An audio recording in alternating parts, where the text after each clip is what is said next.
So thank you again for joining us tonight. I'd like everyone to put your hands together as we invite and we welcome Gary Friedman to the stage.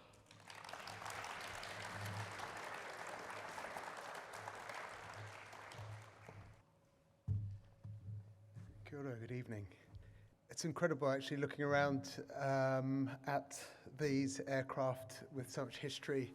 Every one of them obviously has a propulsion system, which isn't anything like ours. So it's kind of, I suppose it does mark, hopefully the first of first of a big change. I don't know, one day we might have to hang up our boots here as well and when our plane said it's had enough, and might make a bit of aviation history, but we've got a lot of flying to do in it first. Right, so I'll jump in. I suppose when I was putting this together, I thought it's always worth starting with a bit of a reminder of what the problem is that we're trying to solve, because we aren't just flying electric planes because we like electric. It's we're actually trying to solve a problem. So there's at any one time probably a bit of a pre-COVID number, but we're certainly heading back there. Again, there's about 1 million people flying in the skies at any one time, about 10,000 aircraft. You've probably all seen images like this on various apps. I find it incredible how many aircraft there are around. When you think about large planes that are flying overseas and domestically, and then you've got small hops, and you've got little training planes and helicopters, and it really adds up. Aviation's a big and significant part of our lives on planet Earth. And aviation, unfortunately, is also one of the fastest growing forms of greenhouse gas emissions. So we know in New Zealand in particular that it forms a particularly high proportion of our emissions. We're slightly unusual. Our pie chart is, we've got quite high emissions from, for example, agriculture compared to other countries, and transport. But aviation is high because we've got one of the highest rates of short-haul travel in the world. It's something to do with having the Cook Strait in between us and not much public transport, so we tend to jump on that short domestic flight and not think much of it. So actually New Zealand's rate of flying is very high on those short haul flights, and we're incredibly reliant on aviation, right? We're an island in the Pacific. We're relying on it for not just moving ourselves, but cargo, for everything that we, for our clothes, for our cars, for our, so many things that we bring in and out of the country. And we don't want to give that up. So we have to find alternatives. One of the things when I was thinking about this and thinking about the solution is that actually people often say, well, what about the big long haul aeroplanes? What are we going to do about those? There's no solution to those. Well, in actual fact, if you look where the emissions come from, half of those are from our domestic and short haul flights. So in fact, if we solved that problem, which is much more solvable in a much shorter space of time, we actually solve half our emissions like that. So it's not a bad place to start. Don't let perfect get in the way of good. And the industry does have this target, which seems incredibly ambitious, of net zero by 2050. So the aviation industry's got a long way to go. So I just thought I'd tell you the story of ElectricAir and kind of intersperse that with a bigger picture. My background has been in renewable energy. I've been working in wind and solar for about 20 years, and I was driving electric cars from quite early on. It just made sense to me. But I had a problem in that I really enjoyed flying aeroplanes.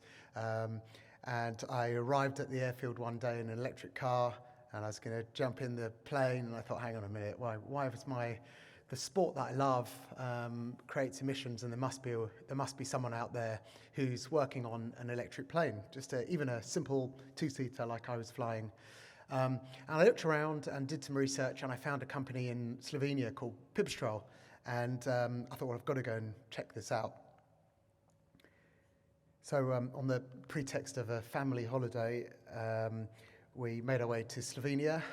It was also a summer holiday, but we visited the factory and went for a flight in this aeroplane that they had, which is called an Alpha Electro. This is back in, I think it was 2016. or 2018 maybe, and it was incredibly smooth to fly in it, ridiculously quiet. So much so, in fact, I remember getting in the plane and I thought I've got to record this because I want to see it, starting up and something to keep this video for the future. And I'd actually looked up and the propeller was going already. So it was something. It was astonishing how easy it was to get going and to get moving in this thing, and the sort of relief to not have to go through all the startup procedures and hear that rev of the engine and the vibration was a real pleasure. So I enjoyed it greatly, and I was completely hooked on this idea of somehow getting hold of one of these planes and doing something with it. The plane itself is it's 100% battery electric. So there's two batteries. One just at the front, just behind the propeller. There's a motor, and then I'll show you some pictures of it, and then a battery there. And then the second battery is where the fuel tank would normally be in this aircraft, which is just behind the seats. And it fits into what they call the light sport aircraft category, which means that it can be flown by GA pilots, which is, if you've got a PPL, CPL, that traditional pilot route, but it can also be flown by microlight pilots. So it opens up to quite a big audience of aviation enthusiasts. And very much aimed at the training market. So in the same way as I was saying, look, it's kind of do what you can do today. It would be wonderful if we could jump in a Boeing 737 that was electric. We can't. Can we jump in a 20-seater today that's electric? We can't. Well, what we can do is what we can do. And what we can do with the battery density that's available is have a 2-seater plane that can fly for an hour, and that's perfectly suitable for training flights. So that's what Pipistrel saw in the market, and that's what it's designed to do. There's no maintenance at all on the propulsion system, which is incredible. Literally the only maintenance involved is there's a coolant jar, just like you'd have in your car, with 50% water, 50% coolant. We haven't topped it up. We've flown 300 hours in it. That's the maintenance. So that's a real pleasure. And of course, it's a lot quieter. So for the person on the ground, the person living next to the airport, it's very, very quiet, about 70% quieter than a equivalent petrol version of this plane. In the cockpit, there still is noise. You've got the prop noise, and you can even hear the cooling fans from the batteries when they switch on. So you can actually see the battery there. That's one of the two battery packs that weighs about 50 kilos each. So there's two of those, and it's kind of the low 20 kilowatt hours in total, which is similar to a Generation 1 Nissan Leaf in capacity. And what you can see on the right at the front, that disc, is that black disc weighs about 15 kilograms, and that is a 60 watt motor, which is the equivalent of an 80 horsepower Rotax engine. So those two together, the batteries and the motor, end up weighing a similar amount to the petrol version when the petrol version's full, maybe a little bit heavier. But if you just look at that motor and look at the simplicity of it, that's the only thing that moves, whereas that's the Rotax 912. That's the equivalent engine. You just see, just looking at it, the complexity, the amount of things that are going to go wrong in that. The fuel filters and oil filters, the carburetor, icing problems, all the cables and hoses. So to get rid of all that and to simplify all that surely must be the way that we're going to go. In the same way as we're seeing with our cars. I mean, I drive a Nissan Leaf. It's got 70,000 kilometers on it. I've never taken it for a service ever. That's amazing, and that's where we're going to be heading with aviation. It would really change the dynamics of running a plane and the costs and hassle of running a plane as well. So we established ElectricAir in the beginning of 2020, just before COVID, and that's the plane arriving in Littleton, which was a very exciting day for us. And then we put it in the hangar, and then lockdown happened. We didn't see it for a few weeks, but we did get the thing running eventually. And we launched in 2020 at Christchurch Airport. That's the mayor doing the plugging in instead of cutting the ribbon. We've been well supported by Airways and by some of the airports who don't charge us, for example, for landing fees, which has been something that we've welcomed, and to encourage low emission aviation. I think Heathrow Airport, by the way, has said that the first commercial plane to come to Heathrow won't have landing fees, and that's you could be talking about 6-figure sum. So to charge the plane, there's a dedicated 20 kilowatt DC charger, which is supplied with the aircraft, and that just needs 3-phase 32 amp power. So you can actually, the charger's something you can move around if you need to, plug it into 3-phase, and away you go. It takes about an hour to charge the plane, I think you can charge it in theory on a single phase, but it wouldn't be practical to run. I just to put it in perspective, the plane spewing out carbon on the left there is a Cessna 172, which is the most common built plane ever made. I think there's 40,000 of them or something like that. It burns around about 35 litres of avgas an hour, and well over $100, probably more now. And the Pipistrel uses around about 15 kilowatt hours for the equivalent time, and that would be, at 20 cents a kilowatt hour, that would be $3. So the fuel cost in running electric is obviously, it's massively lower, and that is the single biggest cost of running an aeroplane. And of course, the other thing is the Cessna's got enormous tailpipe emissions, and our plane doesn't have a tailpipe. So just talking about some of the things that we're seeing out there in the market and some of the things that are going to probably be available in a kind of sport and training area, but also for carrying small numbers of passengers, are conversions of aircraft. So Harbour Air in Vancouver, Canada, has converted with Magni-X, that's called a Beaver. I think it's from the 50s or 60s. And seats, 8-10 people, something like that kind of range.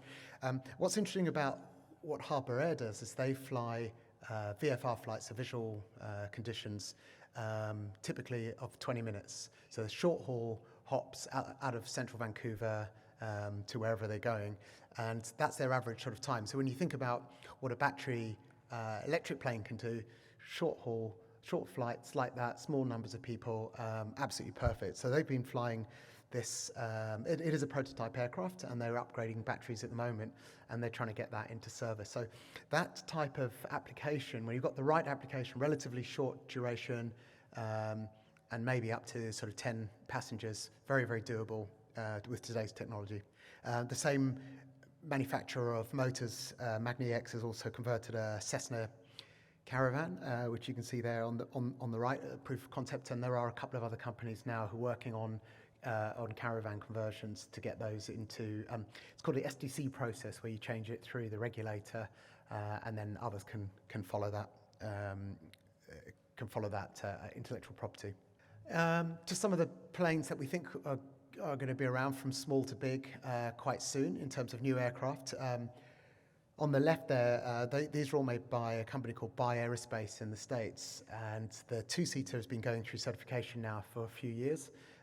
That's designed to be a trainer plane as well, but with a longer duration than ours.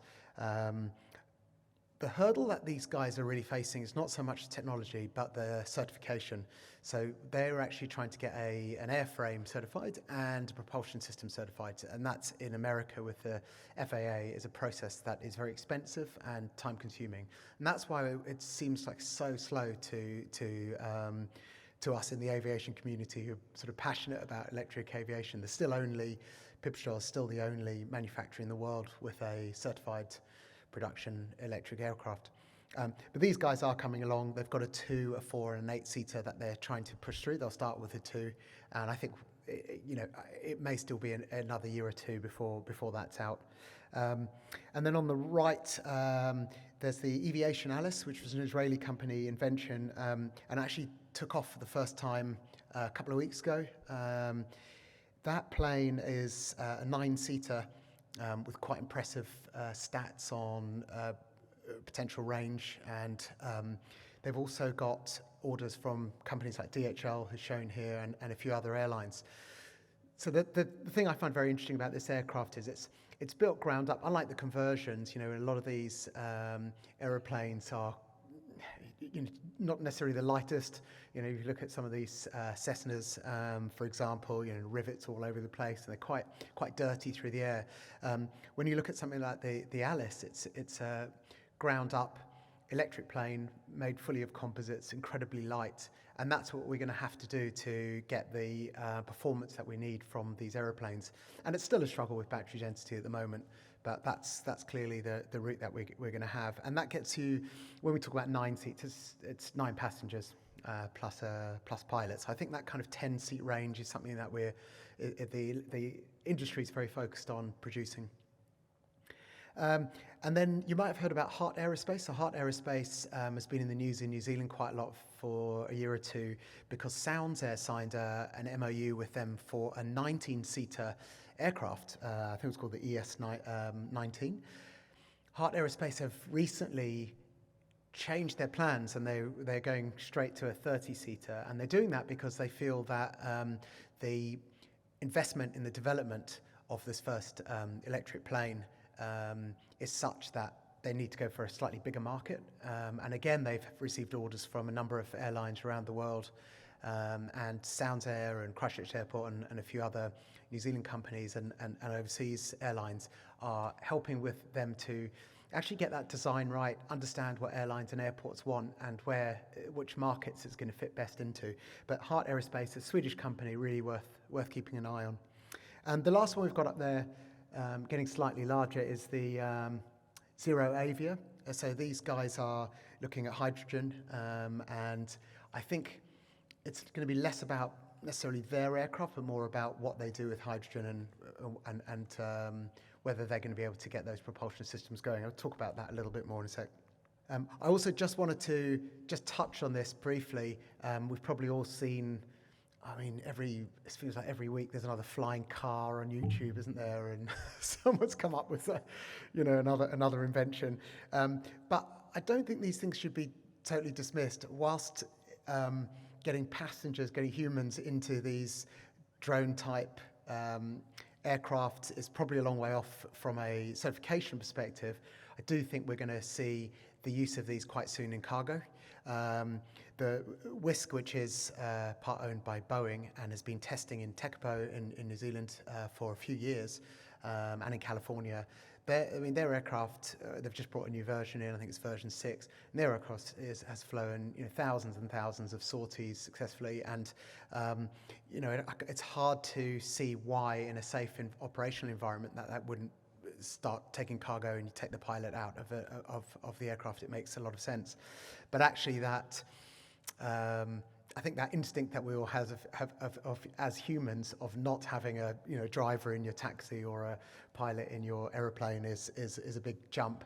And the other thing that they're I wouldn't say struggling with, but have to tackle very thoroughly is airspace integration, and that's something that in New Zealand there's the airspace integration program that's going on at the moment, and Whisk and a number of other companies are taking part in that. So it's how do we identify other traffic using transponder technology, let's say, and ensure that you keep clear of everyone. And how do you do that every single time and never have you haven't got that pair of eyes as your backup in the plane as your pilot. So these things are interesting and definitely worth keeping an eye on.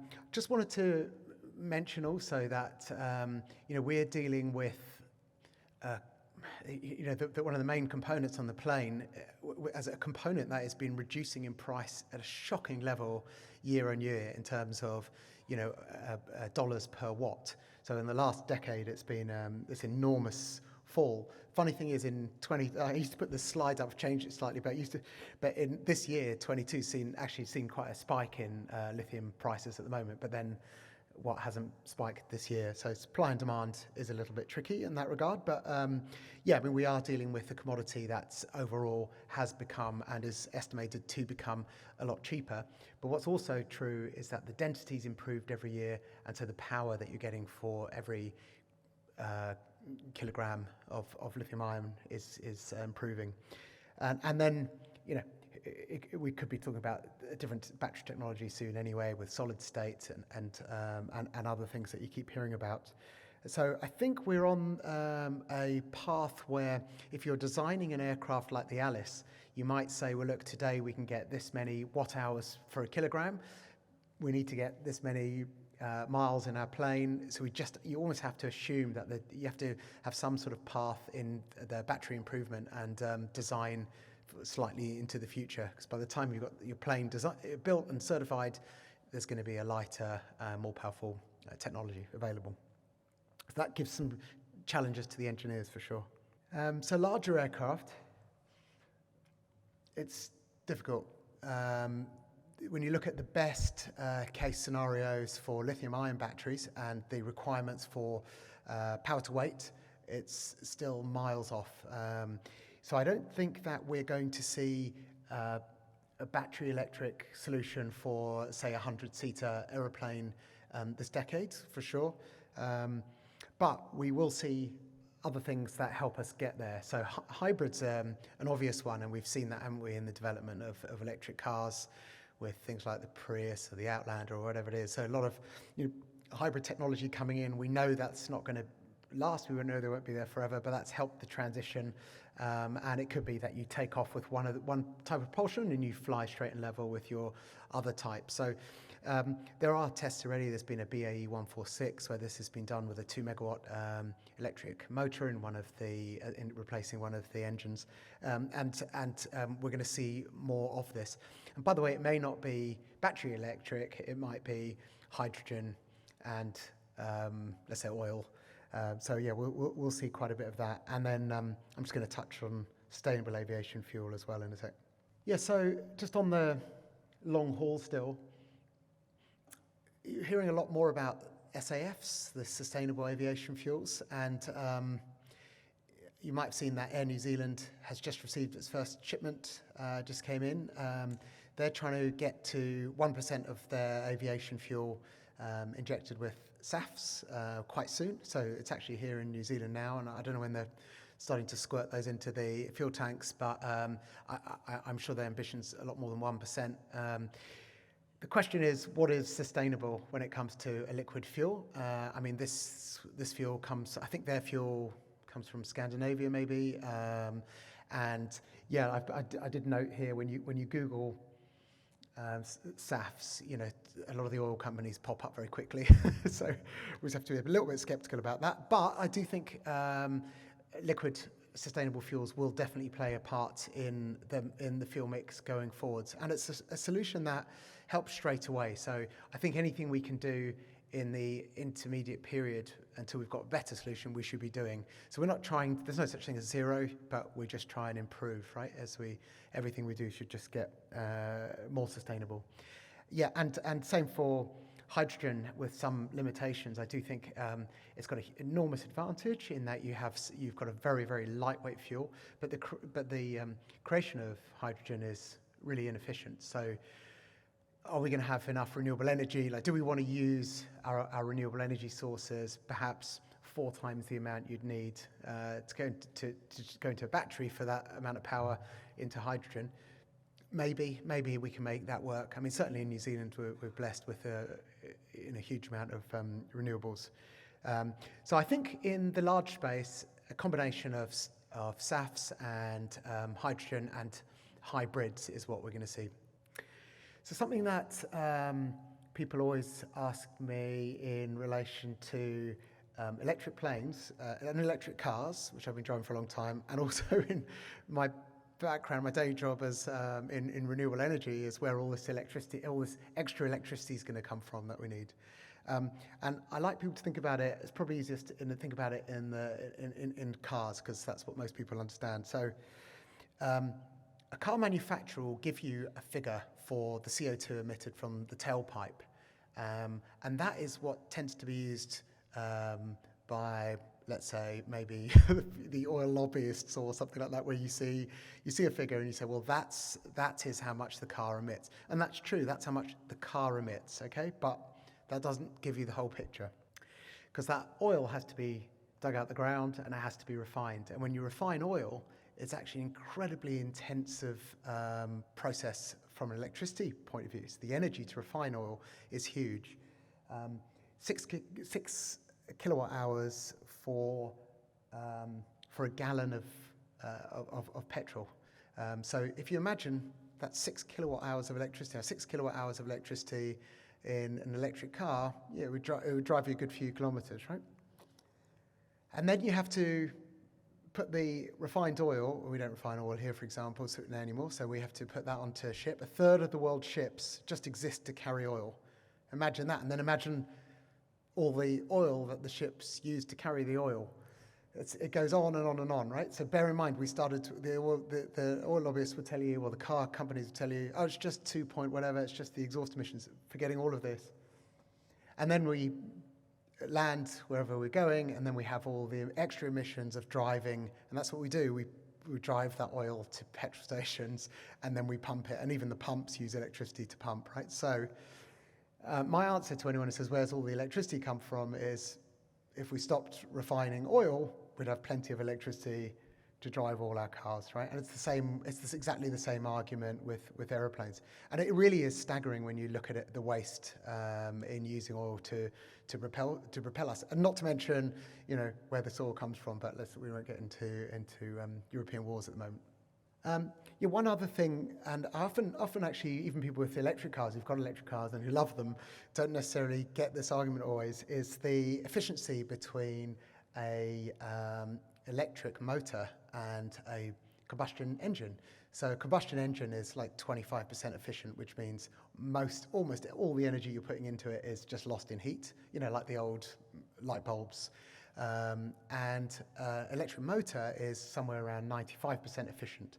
So the way I put it to people is that if you put $1 into your combustion engine car, you'd only move forwards 25 cents, and the rest of your money's gone. You just chuck that out the window, or out your exhaust pipe, I suppose. But if you put it into an electric car, your $1 will move you forwards 95 cents. That just seems like good, sensible value to me. So when you think about the efficiency being so much greater, and you think about all the emissions in creating and refining and transporting oil, this is really something that's imperative that we have to do. Whatever the solutions, however we do it, we have to electrify our fleet and all our transport, road and sea and air. So I have to show off a little bit about our kind of proof of concept flight we did almost exactly, it was this time last year, it was the 1st of November. We decided to try and fly across the Cook Strait because it's really symbolic, right? It's one of the reasons that we have so much short-haul aviation in New Zealand, and it's seen as globally as a bit of a fascinating stretch of water, and it's been just over 100 years since the first guy did it in that plane, Ewan Dixon, and I think it was 101 years ago. So we thought that's a good time to give it a crack, but without using oil. And we also thought we would do it on the 1st of November because it was the first day of COP26. So we wanted to send a message to say, hey guys, let's take some action here at this meeting. So we set off from Omaka in Blenheim, with the idea of flying over to Wellington and landing at the airport. And we picked a day, and amazingly the forecasts were looking quite reasonable, and we had Airways being fantastic and cooperating with air traffic. So they gave us a window of time. They gave us a 30-minute or 15-minute window, I think it was, to come in, and they would stop all other air traffic, so we just have a clear path in. And it was fantastic. We were all set, and everyone was excited. And we had a Sounds Air caravan following us with a news crew in it, and it was all ready to go, and we'd done all our calculations, and nothing could possibly go wrong. And we arrived at Blenheim at the airport in the morning. It was pouring with rain. We waited, I think we waited exactly the whole amount of time that we had the window to get in at Wellington, and almost when the window closed at Wellington, we took off. But anyway, they kept it, the window closed, and there were lots of, we probably caused more emissions by all the aeroplanes having to wait for us to come in than the flight. But anyway, it was great fun, and that's us kind of cruising into Wellington. And I've got a little, that's us there. So we met with, all the crew were fantastic, and we were met by a great bunch there. And I've got just a short video that's coming in as well. Hopefully this will play. Let's see.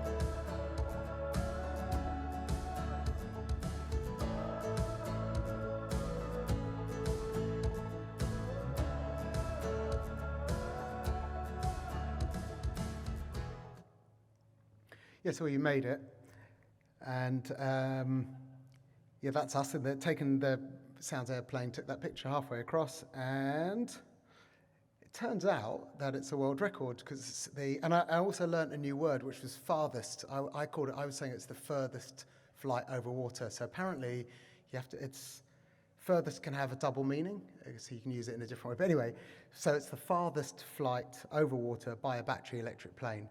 So there have been, obviously, there was the, what was the solar one that flew around the world called?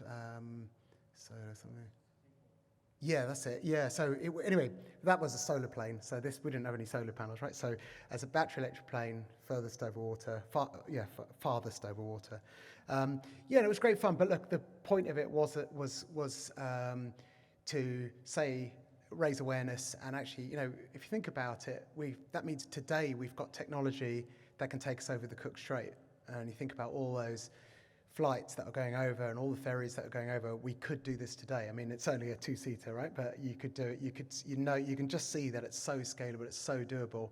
And it feels to me like the main thing that's stopping us isn't technology, it's just the will to do it.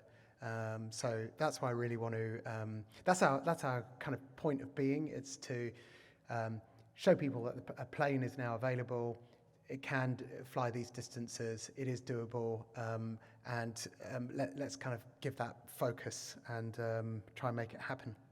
So what next for ElectricAir? Well, we're going to, we've got some ideas about additional aircraft in other locations, and also some aircraft conversions that we're looking at, converting to electric.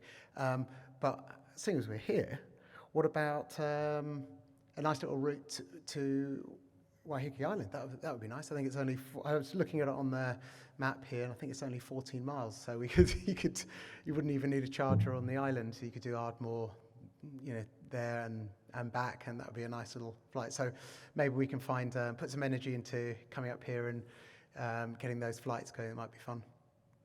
Last slide, just sort of our predictions about what we're going to see this decade. So you probably got the idea from me of my deep impatience.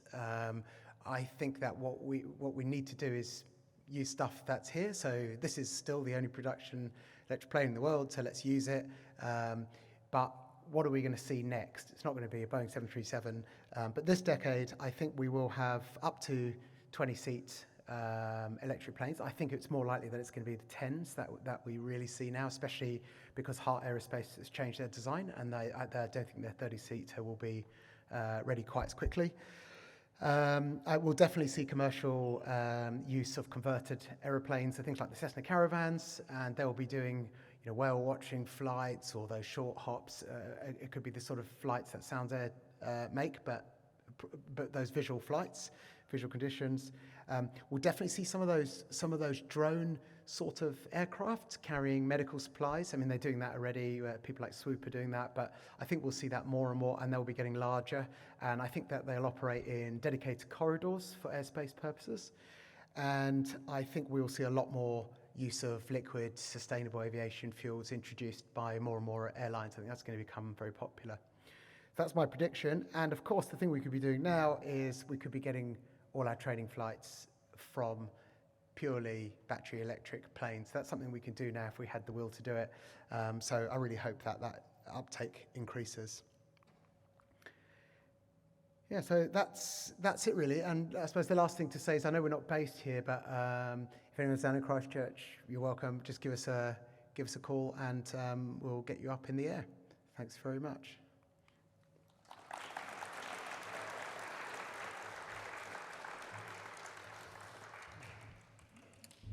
Thank you so much, Gary. I think it's really exciting and inspiring that we're hopefully moving into a direction of a more eco-friendly and sustainable direction within the aviation industry.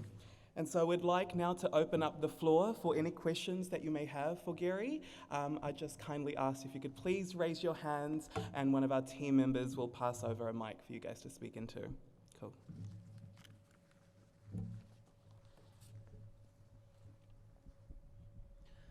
As a GA pilot myself, I'm aware that there's a legal requirement to have a fuel reserve which is generally 30 minutes on landing, or expected landing, should I say, you're talking of an hour's endurance in your Pipistrel there. So how do you handle a reserve battery power situation? What's your requirement there that you have to conform to? All right, so the question was just the reserve that you have to have in aircraft. So it's exactly the same on an electric plane. It's the same. It'd be the same basis. And as you know, pilots are trained to calculate their fuel burn and their fuel reserve, and that's based on the weather conditions and your headwinds, the passengers, and the weight, all that kind of stuff. So it's done exactly the same way. And for example, on the Cook Strait crossing, we landed with 46% still remaining in the battery. So one of the things you have to, I suppose, become aware of is those differences. Because the plane itself is exactly the same to fly. The controls are the same. It sort of feels pretty similar, except it's quieter. It's maybe a bit talkier. But the differences, and the last thing is it's much simpler because you're not monitoring, all the things that you're used to monitoring, around oil and temperatures and all this kind of stuff. It's actually much simpler. But yeah, one of the things you do have to think about is if your state of health in the battery reduces, then your overall time reduces, and how do you adjust that? So it is a bit of thinking about that. There's some training that Pipistrel offer, and we've actually been involved with coming up with a syllabus which will eventually be part of the New Zealand syllabus, where pilots can think about those sorts of things. But yeah, similar sort of challenge. And the truth is the planes, they don't fly for as long. But your average training flight when you learn to fly and a PPL pilot is 0.7 of an hour. That's what they normally do in the air. And we don't have any of the warm-up time, so there's no warm-up for the plane. So there are some differences, but yeah, good question, but similar sort of reserve. Cool, man. Thanks. That was pretty informative. So as a technology company, what we have done is we have set up and taken part of the initiatives in terms of setting up the simulator for Marine and the maritime schools in the Navy. It's kind of interesting what you said back there for the perhaps there's a training that we could do for like the young generation coming up. Would it be the same complex as what it used to be to becoming a pilot? I mean, you look at other gauges, or I might just be good with, I don't know, even games, and then I can do that. Just some thoughts, Thank you. Yes. I think the question really is, is there a difference in the training? Look, at the moment, and I think for quite a long time, as we still have a lot of combustion engine aeroplanes that pilots are going to fly, it's really important that we learn on both in the same way as, maybe think about an automatic and a manual car. Maybe not so much now because we don't really drive manual cars anymore, but it's quite useful. It's very useful to know both. So at the moment, the training requirements, if you were learning in the electric plane, are exactly the same as a piston plane. So all the theory is identical. There is some additional information that we provide actually, but it's almost voluntary. But the other thing just so you know is that if you're a qualified pilot like this gentleman, for example, if you want to go and fly any other aeroplane, so if you're qualified in that plane, you want to fly that one, you have to do a type rating. So you have to go to an instructor, and they will talk you through those differences. And that's the same if you were a piston plane trained pilot and wanted to fly the electric, and it would be the same if you were training the electric and then wanted to go to a piston. So you'd have to go to an instructor anyway and get those differences signed off, and then away you go. So to answer your question, actually the training is, I would say, identical at the moment. And if you were going to train from ab initio, from a beginner in the electric plane, you'd still need actually some flights in the petrol version for those, because you have to do some cross-country flights as part of your PPL. So the time required is in excess of what this plane can do. So what I say about it is you could probably eliminate 80%, 90% of the combustion engine from training, but the program's the same, really. What was your experience with local certification of the aircraft? Yeah, it's a good question. Was the experience with certification? So our experience was that if I'd known how difficult it was going to be, I wouldn't have done it. Yeah. I mean, look, COVID added pain to it because the regulator basically shut down all the CAA staff are at home and they weren't travelling, so that didn't help, and everything went slower. But what they said to us was, what is it? And we went, well, it's just an aeroplane with a different propulsion system in it, and these are all the rules that you've got, and these are all the rules that we've complied with. So we complied with every rule. And they went, yeah, but the rules weren't written before we thought of electric planes. So I was like, well, that's not my problem. And so what eventually happened was that we got to be honest, I ended up going to the transport minister and saying, look, this is ridiculous. We're trying to encourage low emission aviation, and we've got a regulator who won't certify the plane or doesn't know how to. And so we got a whole bunch of the CA down. They came, they saw the plane. As soon as they saw the plane, they're like, oh, it's like a real aeroplane. It's sort of what they were expecting. And what they agreed there and then pretty much was that we could start flying it, but just a few individuals who, experienced rated pilots with lots of hours and test pilots and that kind of thing. And luckily they included me in that, even though I'm not that experienced pilot. And we started getting hours up in the plane. And once we were at about 20 hours in it and it hadn't exploded, they thought, oh, maybe this is something we need to deal with. So it ended up integrating fine. So we went through all the hard work, and I think the next one will be a lot easier. So yeah, great question. Thanks. Thanks for an amazing presentation. I have two short questions. One, are there any known incidents or accidents with this type of airplane, with this specific model? And could you shed some light on the recycling process of these batteries? Because obviously once we start using more electric, it's going to be more lithium batteries. What happens to that? I'm sorry, I'm ignorant in that matter. Thanks. Yeah, sure.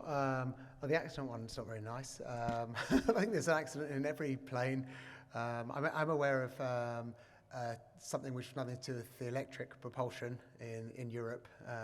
It's more to do with the plane has flaperons, which are like instead of a separate aileron and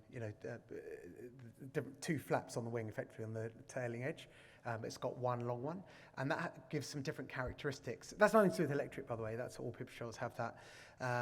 But if you aren't flying that correctly at the correct speeds, particularly in stall speeds, there was an accident. But that's nothing really to do with electric. But on the battery recycling side, that's what's happening with batteries from cars is particularly where we're seeing it, and obviously it's going to be the same with these. Well over 90% of the battery material can be recycled, but the recycling process is way off. There's a whole other process that happens before that, which is second life use.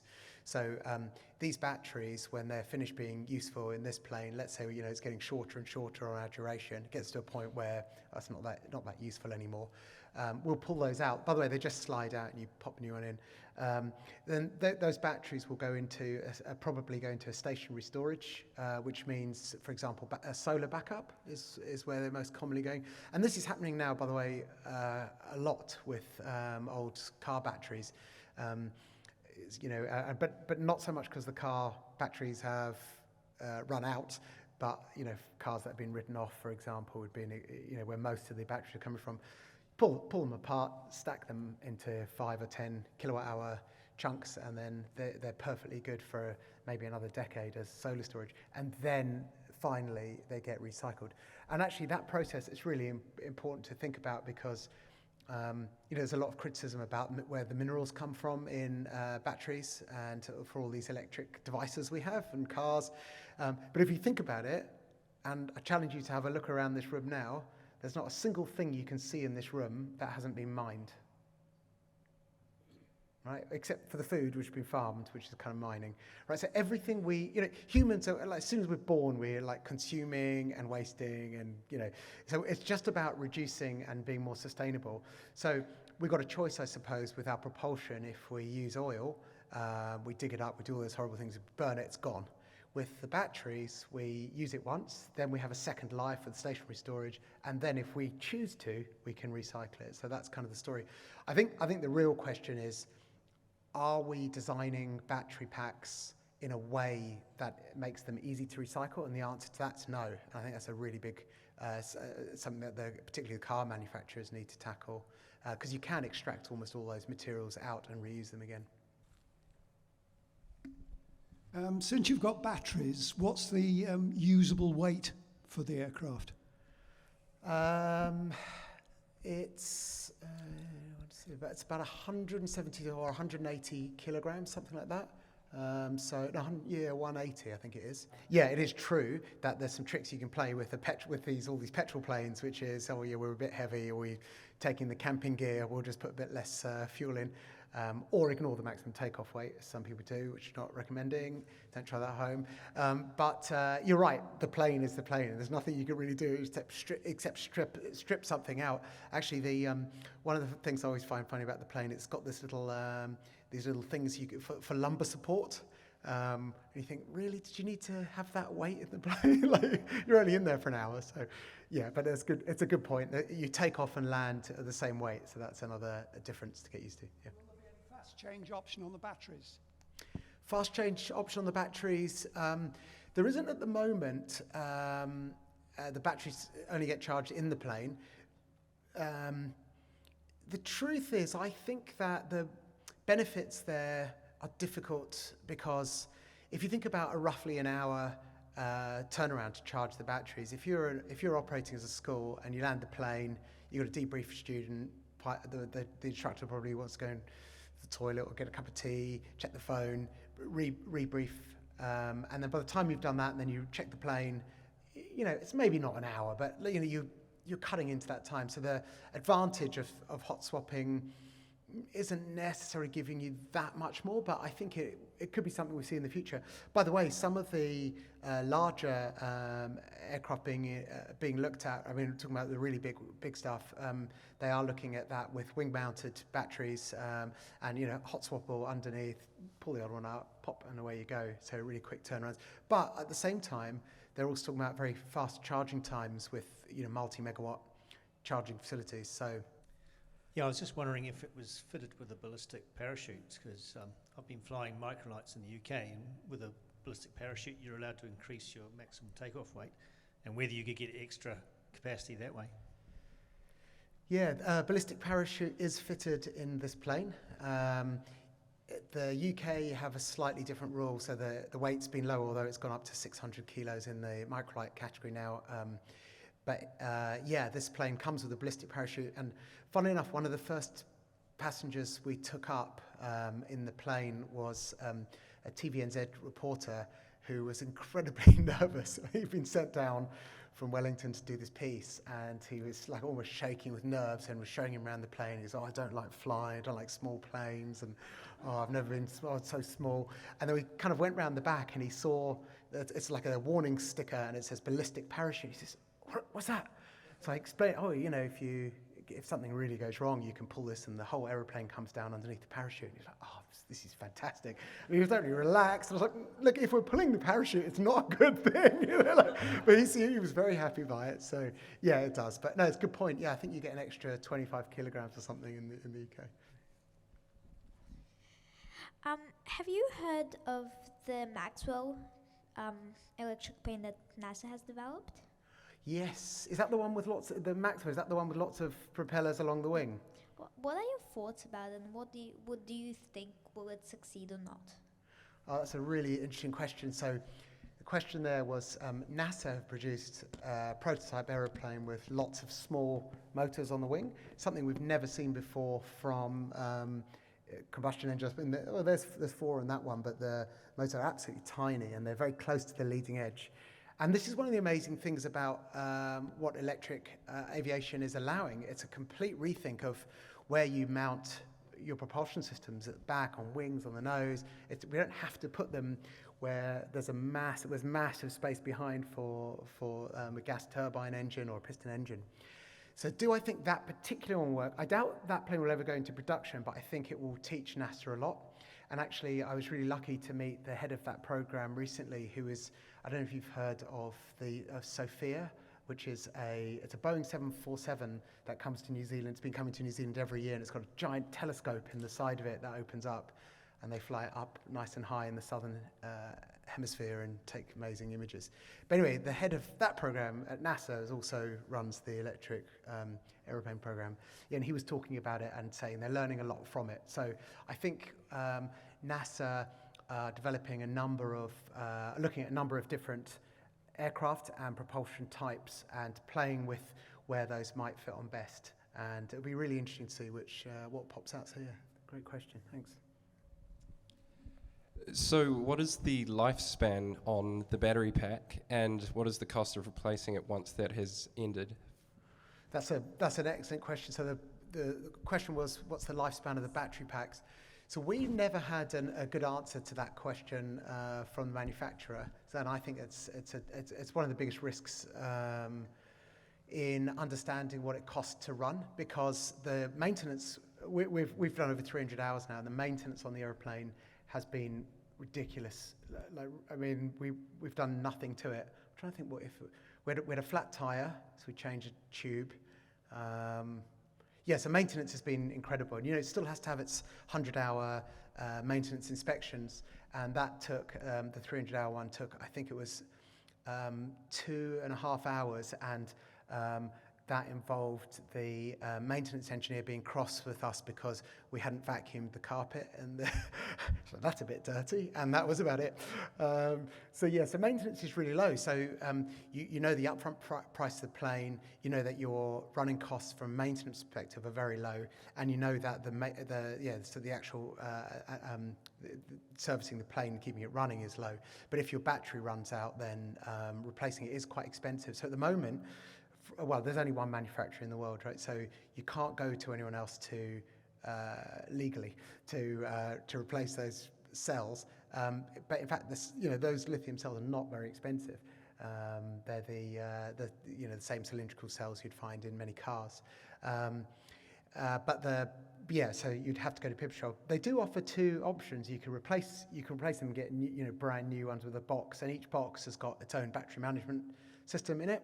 Or they can what they call refurbish, which basically means take the old cells out and put new ones in. I don't know what the price off the top of my head, but neither option is something you want to have to face too early. Yeah. Thank you so much, Gary. I think that wraps up tonight's Whai Kōrero. Thank you all so much for being here this evening to get inspired electric air travel. The Aviation Hall will remain open until 9 p.m. tonight, so you can check out our remarkable collection. And we do have our friendly aviation volunteers here today as well. If you could please just raise your hand or stand up. Cool, so those are our amazing volunteers that you can ask any questions. Please feel free to ask them tonight. Or if you've got any more questions, feel free to ask Gary as well tonight. Cool. Should you have any other questions, our team are here to help. Thank you all again so much for being here. Hope you have a good night. Thank you.